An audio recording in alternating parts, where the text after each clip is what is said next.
On the ground, we see stalks of corn, but from the air, we see a patchwork quilt of farmland. It's all in the perspective. In the race of life, we can't see what lies ahead. No crystal ball can reveal what tomorrow holds. Like Job, we must learn to place our trust in the one who holds the future, the one who is painting the great picture we will one day be able to see. From the Moody Church in Chicago, this is Running to Win with Dr. Erwin Lutzer, whose clear teaching helps us make it across the finish line. Today, Dr. Lutzer continues his series, God, Why Me?, as he concludes, When God Comes, a message from the whirlwind. Job is discovering that only God can weave the threads of our lives into a tapestry. I'm told that in a museum there was a guide who used to take the people that would come and he would show them on one floor as they looked up a tangled mess of threads and yarn, different colors, different shapes, no configuration that made sense at all, no pattern. And he would ask them what they think they were looking at, and nobody, of course, knew except that it looked like something that was done perhaps by school children. And then he would take them up the stairs and they would look at the same event, the same thing, except from the top, and they noticed that really it was a very beautiful tapestry. All kinds of different threads, all kinds of different patterns, color configurations that dazzled the eye. Now that's the way it is in this life.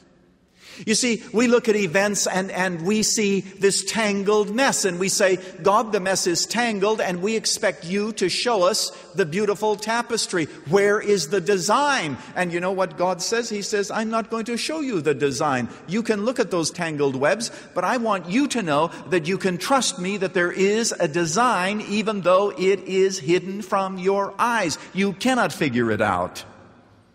Just before we came onto the platform, Pastor Bastian told me that at the conference that they attended, there was a man who had to leave because he received word from his wife that his 4-month-old baby son died of crib death. Now you try to figure that out.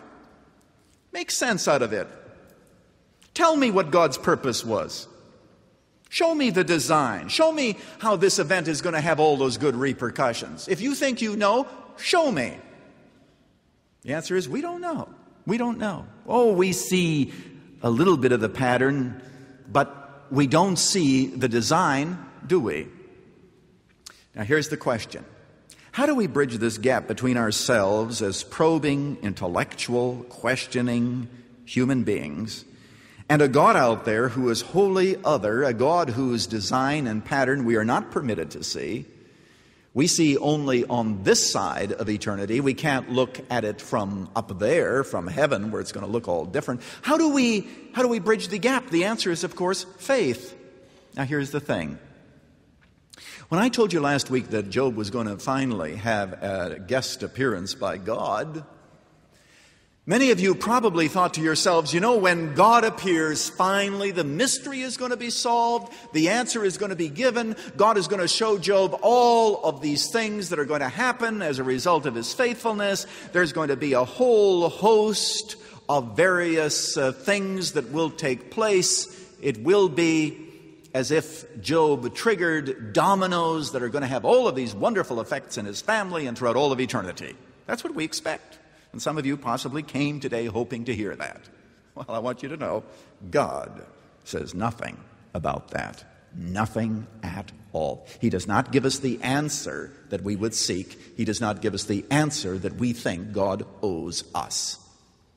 What then is the purpose of it all? What is the bottom line at the end of the day?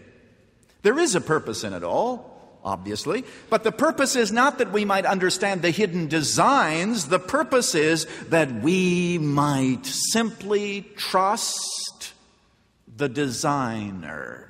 And that's it.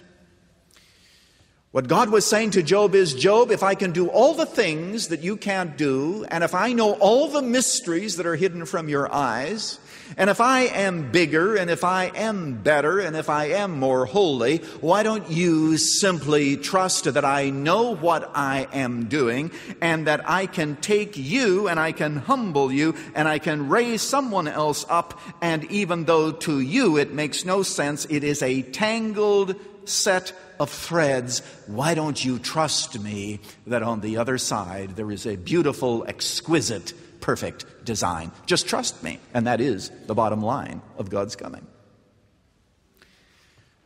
When I was about 3 or 4 years old, out on the farm, I remember night we used to go with lanterns. Now, some of you don't know that I'm that old, but actually it's because it was in a part of the country where modern technology did not come. I'm much younger than that might suggest. But at the age of 3 or 4, I would follow my father who had a lantern. And you know, these old lanterns made only a very limited amount of light, actually just enough for your feet, and that was about all. And all that I had to do was to simply stay behind my dad, and I was okay. Now, one of the things I noticed about those lanterns was this, that they never gave us enough light to see where the road went. They only gave us enough light to know where the road was. That's all. But following this lantern, the lantern wouldn't say that there's a ditch up ahead or the road, the path veers off over here. The lantern didn't do that. All that the lantern did was say, you have enough light now for the next step. But where the road led was hid from us. Now, as a 3 or 4-year-old boy, I was not concerned about that at all, because all that I had to do was to follow my father, and I believed that he knew where the road went, even if the light did not shine on it. Bottom line, God doesn't tell us where the road leads, does he? We don't know what is going to happen tomorrow. He does not tell us what the design is. He doesn't say, now here's the pattern, here's what I'm taking you through, and this is the way it's going to end up. It so happens that Job ends up with a wonderful family and children all over again, but there are all kinds of people whose life story does not end up this way. They die young of cancer or accidents or silly fluke accidents. And God says, the place where the road leads and the sense that you are trying to make out of this is hidden from you. But what I expect